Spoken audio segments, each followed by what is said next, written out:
ویسے کر کے اچھا نماز کی بات آگے، چلیے ایک اور حدیث دیکھ لیتے ہیں جسے امام بخاری کتاب الاذان میں لائے، بخاری شریف میں حدیث اس طرح وان حذیفہ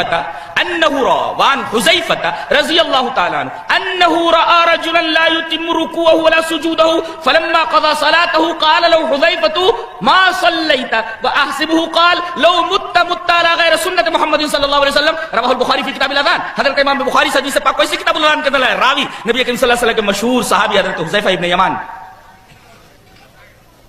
حضرت حذیفہ فرماتے ہیں کہ میں نے ایک آدمی کو دیکھا نماز پڑھ رہا ہے۔ دیکھو حضرت حذیفہ کیا فرما رہے ہیں، ایک آدمی نماز پڑھ رہا ہے، اور کون سا صحابی، اللہ اکبر، ان کا مرتبہ جانتے ہیں آپ حضرت حذیفہ کا؟ یہ سر رسول اللہ صلی اللہ علیہ وسلم ہے، رسول اللہ صلی اللہ علیہ وسلم کے رازداں، نبی نے انہیں کچھ راز کی باتیں بتا دی تھی اور کسی صحابی کو نہیں بتایا تھا جی۔ اس کا تعلق دنیا سے تھا، دین کی بات آپ نے کسی کے ساتھ خاص نہیں کی ہے کہ ان کو بتا دیا ان کو نہیں بتایا، اس کا تعلق دنیا سے تھا۔ کیا آپ کو معلوم ہے کہ مکہ میں صرف اسلام اور کفر تھا، اسلام کے مقابلے میں کفر، وہاں نفاق نہیں تھا، جو آیا پکا ہو کر آیا۔ مکہ میں نفاق نہیں تھا، کوئی منافق نہیں تھا، مدینہ میں آئے تو ایک گروپ بڑھ گیا بیچ کا، دکھنے میں تو مسلمان مگر اندر کفر بھرا ہوا، یہ منافقین تھے۔ اور ان کا سرغنہ عبداللہ ابن ابی، اور بیٹا صحابی عبداللہ۔ جب سورہ منافقون اتری تو نبی کریم صلی اللہ علیہ وسلم نے سب کے نام بتا دیے حضرت حذیفہ کو کہ دیکھو مدینہ میں اتنے منافقین ہیں، یہ نام ہے ان کا، بتا دیا نا۔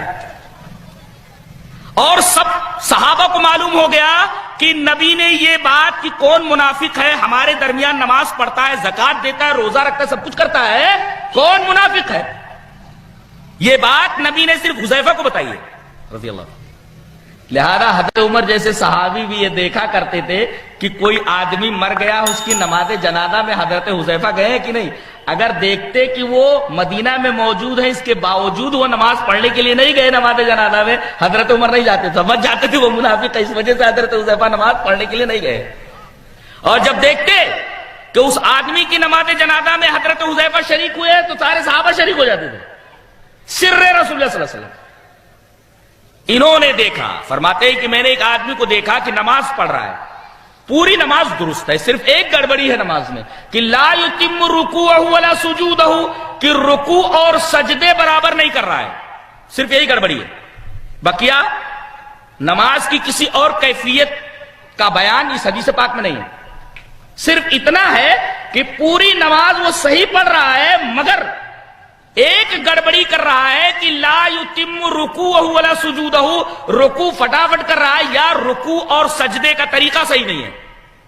اب اس میں جتنے لوگ بیٹھے ہوئے ہیں اگر میں پوچھ لوں کہ رکوع کا طریقہ کیا ہے تو میرا خیال ہے کہ 90% لوگوں کو معلوم نہیں ہے کہ رکوع کیسے کیا جاتا ہے، جی میرا دعویٰ ہے نہیں بتا سکتے، اب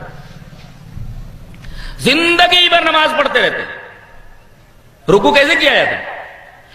رکوع اس طرح کیا جاتا ہے کہ یہ انگلیاں فطری طور پر ایسے کھلی ہوئی ہوں، ایسے نہیں، ایسے جیسے آپ نے پنجے سے انگلیوں سے مضبوطی سے گھٹنے کو پکڑا ہوا ہے ایسے، اور پیر سیدھا ہونا چاہیے ایک دم پیچھے کی طرف، ایسے نہیں، پیر سیدھا ہونا چاہیے، یہ تو آپ نے پکڑ لیا گھٹنے کو، رکوع میں گیا۔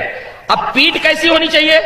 نبی اکرم صلی اللہ علیہ وسلم نے ارشاد فرمایا کہ پیٹھ اتنی سیدھی ہو، منڈی بالکل پیٹھ کے برابر ہو، اور پیٹھ ایسی سیدھی ہو کہ لو صب الماء علی ظہری لاستقر، کہ اگر پیٹھ کے اوپر پانی ڈال دیا جائے تو پانی رک جائے۔ یہ کیفیت ہے رکوع کی۔ کتنے لوگ اس طریقے کا رکوع کرتے ہیں، ایسے کھڑے رہتے تھے، گھوم جاتے، پیٹھ کہیں چلی جاتی ہے، منڈی کہیں چلی جاتی ہے، زندگی بھر صحیح سے رکوع نہیں کرتا ہے نماز پڑھنے والا۔ تو یہ آدمی رکوع اور سجدے برابر نہیں کر رہا تھا۔ جب نماز ختم کر چکا، فلما قضى صلاته، جب یہ اپنی نماز ختم کر چکا تو حضرت نے بلایا، ادھر آؤ۔ کیا کر رہے تھے؟ بولے نماز پڑھ رہا تھا۔ بولے ما صلیت، تو نے نماز نہیں پڑھی، ڈائریکٹ نماز ہی کا انکار کر دیا، کہا کہ تو نے نماز پڑھی ہی نہیں، اور آپ نے پوچھا یہ نماز یہ اس طریقے سے کتنے دنوں سے پڑھ رہا ہے؟ کہا بہت دنوں سے.